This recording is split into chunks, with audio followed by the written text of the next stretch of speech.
Hi, my name is Aaron Keaton, and today I'm going to talk to you about sexual assaults on campus, in particular my campus, Penn State University. A little bit of background: universities have recently come under fire due to their handling of sexual assault cases among students. The growing number of reports signify a disturbing trend on campuses across the nation. The White House Task Force to Protect Students from Sexual Assault released their very first report back in April of 2014. It revealed that 1 in 5 college students would experience a sexual assault during their time in college. That's a very, very disturbing number. Here's an infographic. It shows that out of every 100 rapes, only 32 will get reported to the police.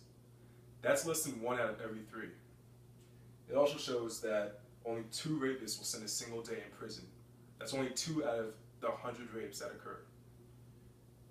7 would lead to an arrest, 3 are referred to prosecutors, and 2 would lead to a felony conviction, which is one of the highest convictions you can get. These numbers show that there's a lot of improvement that can be made. The biggest problem is that the Pennsylvania State University is among many universities that are dealing with the issues of sexual assaults among students. In 2014, there were 12 incidents reported to the university police at my school.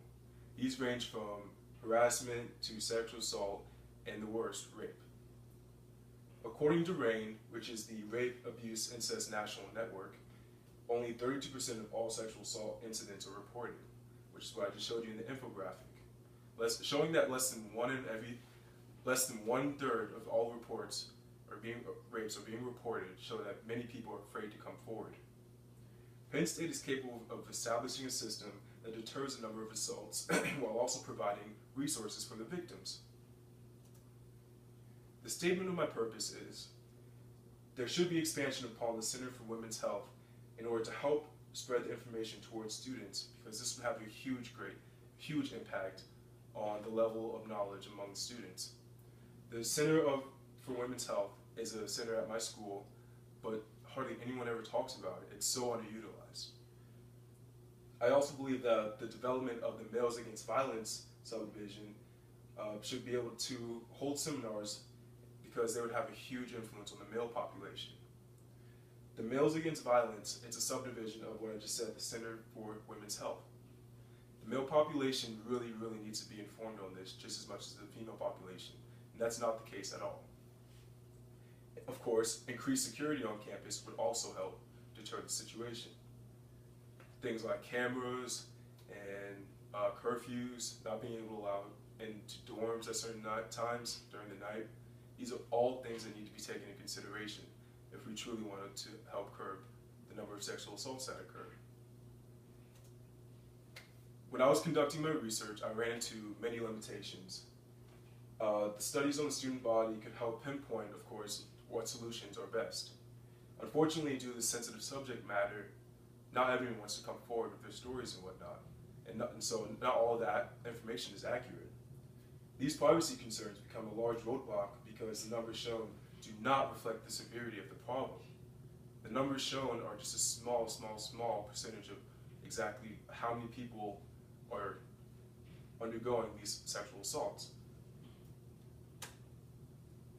These are my preliminary research methods. I, of course, selected the instruments for research, which included surveymonkey.com, which is the easiest way to hand out a survey online. So you just click a single link, and you're able to ask the students a number of questions, which includes my next step. I had to develop the survey. I looked at past surveys that other schools were able to give out, and I saw that many people were asking the same questions, and I was looking for questions that would give us the most amount of information without being too vague. Once I administered the survey, I collected the data and I analyzed the results. The sum of the results were pretty simple. There was a unanimous agreement that there's a problem that exists amongst the male population and female population. Everyone realizes that there is, in fact, a problem. And I think that stems from the fact that pretty much everyone knows someone that has gone through the horrific experience of harassment or even assault. There were, however, mixed responses onto how to solve the problem. Some people, however, didn't even feel like there was a way to solve the problem. They felt that no matter what we did, no matter what we implemented, that there was always going to be a large number of sexual assaults, simply due to the fact that there are a large amount of 18 to 22-year-old students running around intoxicated and whatnot on the weekends on campus. That's not a very good way to look at the situation, especially considering how little we are doing to stop it now currently. We also agreed that more research is necessary. More research is necessary because, like I said, less than 1/3 are getting reported.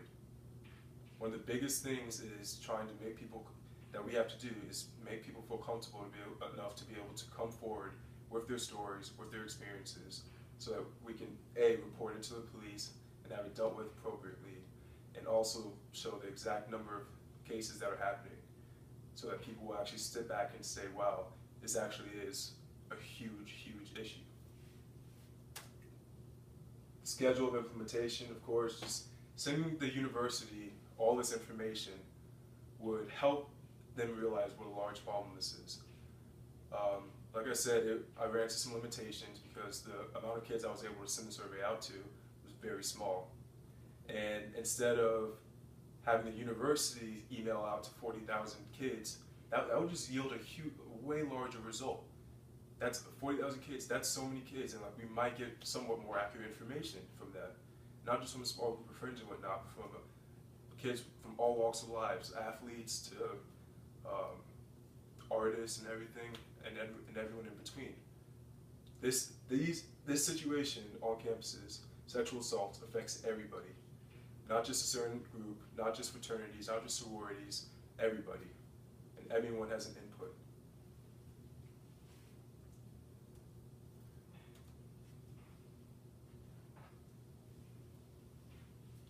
In 2011, there was a surge in efforts to help raise sexual assault awareness on campus during and immediately after the Sandusky scandal. Unfortunately, this issue, all of these attention to the case, has plateaued, which is doing the university a disservice. Penn State is capable of establishing a system that deters the number of sexual assaults, also while providing resources for the victims. Issues involving sexual assault can be traced back to negative traits within a culture created on campus. This is something that students really do not understand. A culture that is created amongst them is something that these issues thrive upon. Adding more resources to help inform students can help curb the stigma surrounding them so more people would come forward. Changes should be made, like altering the duties of an RA, a room attendant, and limiting access into buildings. Further analysis into these procedures would likely reveal a more efficient approach. Conducting surveys and studies on the student body can help pinpoint what solutions work best. Unfortunately, the information still may be skewed unless we are able to reach out a very, very, very large portion of the student body. This is why it's very important to establish a timeline. Lines become blurred between the university and the police because sometimes the university feels that there are issues that the police should deal with, and then the police feel like there are certain issues that the university should deal with. So instead of them working together, there's just a blurred line of who's doing what, and that's not helping the situation at all, which is why I created the schedule of implementation so that we would be able to do a step-by-step process. In conclusion, the topic of sexual assault is always going to be a very difficult one, especially when it involves students who are only on campus for one thing, and that's to further their education. There are many things that can be done, but plotting out a step-by-step process is by far the most important. Hopefully you've learned a lot from my presentation, and hopefully that you can also bring this back to your community and influence those around you about this topic. Thank you, have a good day.